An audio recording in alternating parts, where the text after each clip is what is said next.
বাংলাদেশকে নিয়ে কথা বলা হচ্ছে যে বাংলাদেশ উস্কে দিয়েছে পাকিস্তানকে, এটার কারণ কি আপনি মনে করেন? দেখুন, প্রথমত ভারতের সাথে তার কোনো প্রতিবেশীর সুসম্পর্ক নেই এবং এটি ঐতিহাসিকভাবেই প্রমাণিত।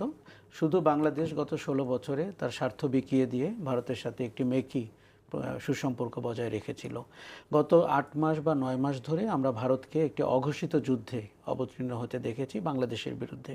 সেখানে হয়তো সৈন্য সামন্ত ট্যাঙ্ক মুভ করেনি, কিন্তু আপনি যত ধরনের মিস ইনফরমেশন, ডিসইনফরমেশন, প্রোপাগান্ডা করতে পারেন আমাদের বর্তমান সরকারকে নিয়ে এবং এখানকার সংখ্যালঘুদের অবস্থা নিয়ে, সেটি কিন্তু আমরা হতে দেখেছি। দেখুন, বাংলাদেশের সংখ্যালঘু নিয়ে ভারতের এত চিন্তাভাবনা কেন? কেননা সেটি অভ্যন্তরীণ রাজনীতিতে একটি বড় ভূমিকা রাখে। বিজেপি একটি ধর্মীয় রাজনীতি করে, হিন্দুত্ববাদের রাজনীতি করে এবং পৃথিবীর যে দেশে হিন্দু আছে, বাংলাদেশ তো বটেই, পাকিস্তানও তাই, সেখানে তাদের একটা চিন্তাভাবনা থাকে যেটি ভোটের বাক্সে তারা রূপান্তর করতে চায়।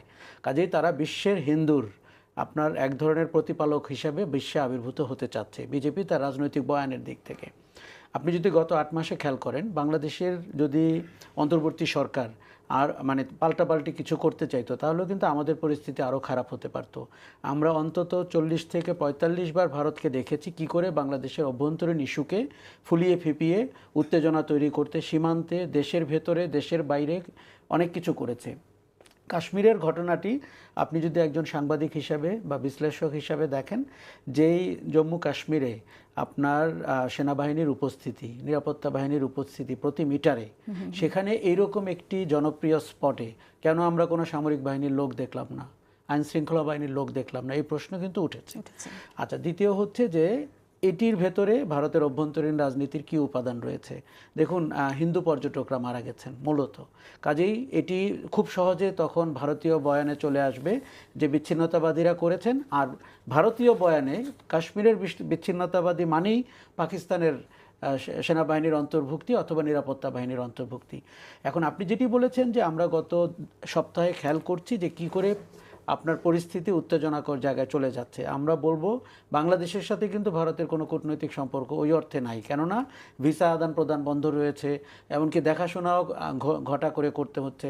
একই ঘটনা আর একটু উত্তেজক জায়গায় গেল পাকিস্তানের সাথে, কেননা আপনি জানেন যে গুলি বিনিময় হলো, সীমান্তে আমরা সেনাবাহিনীর উপস্থিতি দেখতে পেলাম, গেটগুলো বন্ধ হয়ে গেল, এমনকি 3 দিনের মধ্যে 2 দেশের মানুষকে এপার ওপার করতে হচ্ছে, সীমান্তে লোকজন আটকে গেছে। দেখুন, ভারতের, আমি বলবো এটি ভারতীয় প্রশাসনের বা সরকারের একটি বড় ব্যর্থতা। তাদেরকে আগে ব্যর্থতা স্বীকার করতে হবে। আপনি নাগরিকের নিরাপত্তা দিতে পারেননি, একটা সরকারের এর চেয়ে বড় ব্যর্থতা আর কী হতে পারে? কিন্তু আমাদের মতো দেশগুলোতে, সাউথ এশিয়াতে সরকারগুলো তার ব্যর্থতা ঢেকে প্রথমত ব্লেম গেমে নেমে যায়। এবং ভারতীয় একজন সংবাদ মাধ্যমের নারী সেলিব্রিটিকে আমরা শ্রীলঙ্কাতে গতকালকে বলতে শুনলাম যে পাকিস্তানিরা এই সন্ত্রাসবাদী কর্মকাণ্ডটি চালিয়েছেন। উনি কোনো ধরনের তদন্ত ছাড়াই এরকম একটি বয়ানে চলে গেলেন। উনি নরেন্দ্র মোদী এবং বিজেপির ঘনিষ্ঠ বলে বাজারে প্রচলিত। তার মানে ভারত ঘটনা ঘটার আগে কিংবা ঘটনা ঘটার পরপর সিদ্ধান্ত নিয়ে ফেলেছেন যে কি বলবেন এই অভ্যন্তরীণ বিষয়টিকে। এখন আপনার প্রশ্নে যদি বলি যে যুদ্ধের দিকে যাবে কিনা, আমরা ভারত পাকিস্তানে বরাবরই দেখেছি যুদ্ধে না গিয়ে যতটুকু অর্জন করা যায় অভ্যন্তরীণ রাজনীতিতে নির্বাচনের আগে, সেই পর্যন্ত তারা যেয়ে থাকেন। ধরেন আপনার সার্জিক্যাল স্ট্রাইকের কথা মনে আছে, যে নির্বাচনটিতে বিজেপি ভালো করবে না বা বিজেপির সংশয় রয়েছে, তখনই সার্জিক্যাল স্ট্রাইক হয়েছে। সেটি কিন্তু খুব প্রমাণিত না কতটুকু স্ট্রাইক হয়েছে, কোন অঞ্চলে হয়েছে, সীমান্তের কতটুকু দূরে, কিন্তু পার্লামেন্টে ভাষণ দেওয়া হয়েছে, সংবাদ মাধ্যমে প্রচার করা হয়েছে। অনেকটা আমেরিকান স্টাইলে, আমেরিকা যেরকম আফগানিস্তানে বা ইরাকে বিন লাদেনকে ধরে নিয়ে আসে, সার্জিক্যাল স্ট্রাইক করে, ভারত অনেকটা ওই কৌশলে এগিয়েছিল।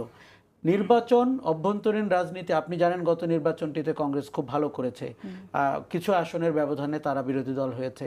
কাজে আমার ধারণা এর ভেতরে সাংঘাতিকভাবে অভ্যন্তরীণ রাজনীতির উপাদান রয়েছে এবং বিজেপি এই সুযোগটিকে মিস করতে চাচ্ছে না এবং তারা বরঞ্চ এটি ঘটিয়েছেন কিনা, পরিকল্পক কিনা, এই প্রশ্নও বাজারে চলে আসতে পারে।